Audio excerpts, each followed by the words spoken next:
முக்கியமான விஷயம் சொல்ல போறேன். ரிசல்ட் வந்ததுக்கு அப்புறம் வந்து பாத்தீங்கன்னா போன் வந்து கையில இருக்கிறத விட என் காதுல இருக்கிறது தான் அதிகமா இருக்கு. கண்டினியூஸா கால் பண்ணிட்டே இருக்கீங்க.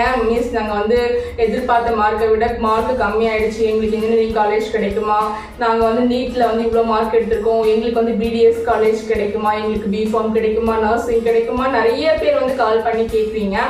ஸோ வந்து எல்லாருக்கும் சொல்லக்கூடிய ஒரு விஷயம் என்ன அப்படின்னு பார்த்தீங்கன்னா, இன்ஜினியரிங்கை பொறுத்த வரைக்கும் சரிங்களா, இன்ஜினியரிங்கை பொறுத்த வரைக்கும் நீங்கள் வந்து கட் ஆஃப் வந்து ஒரு அளவுக்கு எடுத்திருந்தீங்கனாலே உங்களுக்கு சீட் கிடைக்கும். சரியா, ஒரு அளவுக்கு எடுத்திருந்தாலே சீட் கிடைக்கும். 7.5லயும் உங்களுக்கு சீட் கிடைக்கும். ரவுண்ட் 2 ரவுண்ட் 3ல வருவீங்க. சரியா, அதனால வந்து கட் ஆஃப் குறைஞ்சிருச்சு அப்படின்லாம் நீங்க கவலைப்பட வேண்டாம். சரியா, லாஸ்ட் இயர்லாம் 140 130 எல்லாமே 140க்குலாம் 7.5 ரிசர்வேஷனே கிடைச்சிருக்கு. நீங்க எடுக்கக்கூடிய அந்த கோர்ஸை பொறுத்து தான் உங்களுக்கு 7.5 ரிசர்வேஷன்ல சீட் கிடைக்கும். நீங்க 120 110 கட் ஆஃப் எடுத்துட்டு சிஎஸ்சி ஏடிஎஸ்க்கு ட்ரை பண்றீங்க அப்படின்னா காலேஜோடைய தரமும் அந்த அளவுக்கு தான் இருக்கும். சரிங்களா, ஸோ அதனால ஓரளவுக்கு நீங்க 110 120 கட் ஆஃப் எடுத்துட்டீங்க அப்படின்னா civil engineering, mechanical, food technology இந்த மாதிரி எல்லாம் ட்ரை பண்ணுங்க. கண்டிப்பா நல்ல காலேஜ் கிடைக்கும். சரிங்களா, ஒன்னு கட் ஆஃப் அதிகமா எடுத்துட்டு சிஎஸ்சி ஐடிஎஸ் ட்ரை பண்ணுங்க.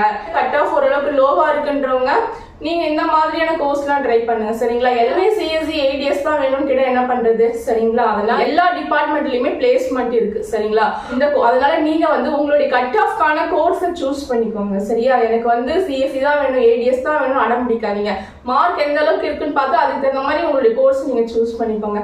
உங்களுடைய கட் ஆஃப்க்கு எந்த காலேஜ் சூஸ் பண்ணலாம், என்ன டிஸ்ட்ரிக்ட்ல சூஸ் பண்ணலாம் அப்படின்னு நீங்க நினைச்சீங்கன்னா, உங்களுடைய கட் ஆஃப்க்கு என்ன காலேஜ் கிடைக்கும் அப்படின்னு நீங்க தெரிஞ்சுக்க ஆசைப்பட்டீங்கன்னா நான் ஸ்கிரீன்ல கொடுத்துருக்கக்கூடிய நம்பருக்கு எனக்கு வாட்ஸ்அப் பண்ணுங்க. கண்டிப்பா நான் உங்களுக்கு ஹெல்ப் பண்றேன். சரிங்களா, நீங்க வந்து 7.5 ரிசர்வேஷன்ல படிக்கணும்னு ஆசைப்பட்டா கூட சரி, இல்ல 180க்கு மேல கட் ஆஃப் எடுத்துட்டு நாங்க மெரிட் ஸ்காலர்ஷிப்ல படிக்கணும்னு ஆசைப்பட்டாலும் சரி, ஃபுல் ஃப்ரீயா படிக்கிறதுக்கு நான் ஹெல்ப் பண்றேன். சரிங்களா, ஃபர்ஸ்ட் டைம் பாக்குறவங்க சப்ஸ்கிரைப் பண்ணிக்கோங்க, உங்க ஃப்ரெண்ட்ஸுக்கும் ஷேர் பண்ணி ஹெல்ப் பண்ணுங்க. கவர்மெண்ட் ஸ்கூல் பிள்ளைங்களா இருந்தா ஃப்ரீயா படிக்கிறதுக்கு நான் ஹெல்ப் பண்றேன். சரிங்களா, நம்மளுடைய வாட்ஸ்அப் குரூப்ல மறக்காம ஜாயின் பண்ணிக்கோங்க. சரியா, லைக் பண்ணிக்கோங்க. இது மூலமா யூடியூப் ரெக்கமெண்டேஷன் மூலமா இந்த வீடியோ நிறைய நண்பர்களுக்கு ஷேர் பண்ணலாம்.